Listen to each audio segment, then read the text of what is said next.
Okay, we just got some car wax. I'm waxing a glass vase. That will be the release agent for the resin and cotton cloth. All right, so I just took a vase and some cotton cloth, waxed the jar, ruined a paintbrush, and I'll wait 20 minutes and let's see what happens. All right, so this is the cotton cloth resined on a jar that was waxed.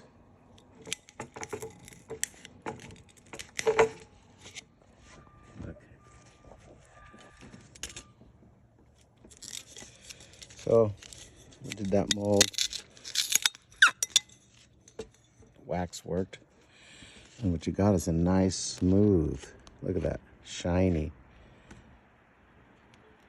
And I didn't even use a roller.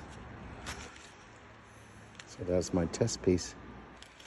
If that was a gel coat, that'd look awesome. But you can tell you need the rollers because to get these little air bubbles. But I didn't have a roller. See, on those boat places, they talk about it. But that's strong. I mean, that's... So this is going to be the future trailer and boat projects.